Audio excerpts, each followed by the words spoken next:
好，大家好，我们现在来学习JAP 的课程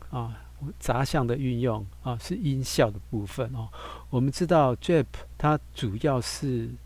要来画图的，它并不是一个音效的软体但是透过相对简单的操作它也可以做不同的组合可以让我们从键盘来做这个演奏那我们现在就来试试看好，那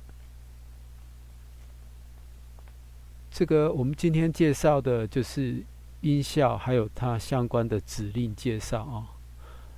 那我们常见的音效有 MP3 档MID 档跟 WAV 档这里我们都可以把这些档案汇入 JAP 里面好，那我们就是用一个很简单的程式，在播放音乐的时候可以弹奏主旋律好，播放音乐，这个音乐是背景音乐那你就要去网络上或者是自己制作把它抓下来那弹奏主旋律怎么办到的就是说我们要去取这个音符的片段就是哆来咪发嗦拉西哆相对的一个片段的旋律那我们必须先建立音效档可以用一些这个声音处理的软体来做到，或者是用录音的方式也可以达到这样的一个目的好，那接着我们配合键盘跟声音指令，可以来弹奏它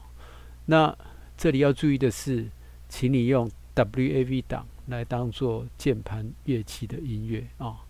好，在这3种档案当中，只有 WAV 档它的特性是它当触发的时候，它不会延迟它也不会排挤到其他的音符所以只有它适合当键盘乐器的音乐那就我所试的结果用 MID 档或者是 MP3 档来当做背景音乐都相当的适合好，那所以我们现在就来试试看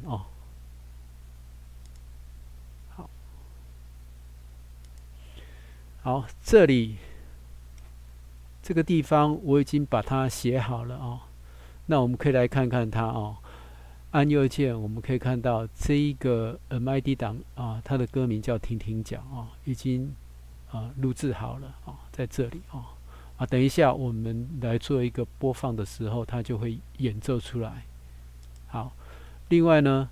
这里是如果你按了这个数字的话，它就会去弹奏哆这个 WV 档好，这里是程式的展开其实它就是互相对应的一一对应的。它这个程式并不是很难而且是蛮有规律的它就是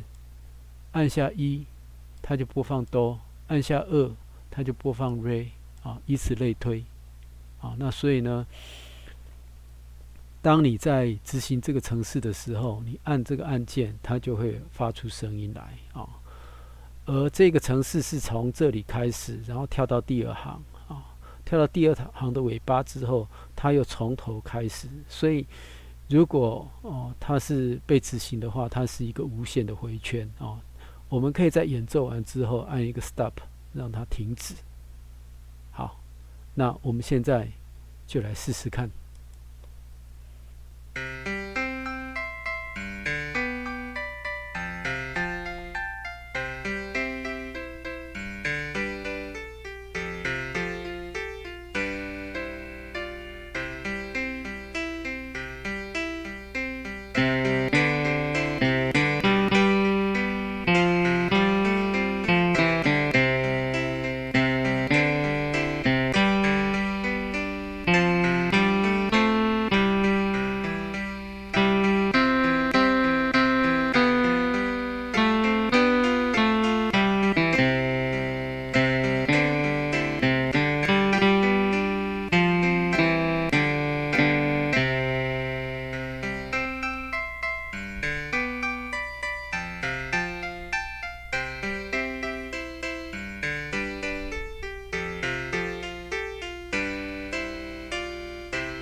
好，是不是弹得不错呀？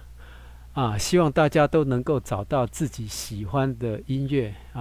然后来做一个弹奏那我今天就讲到这里，好，再见。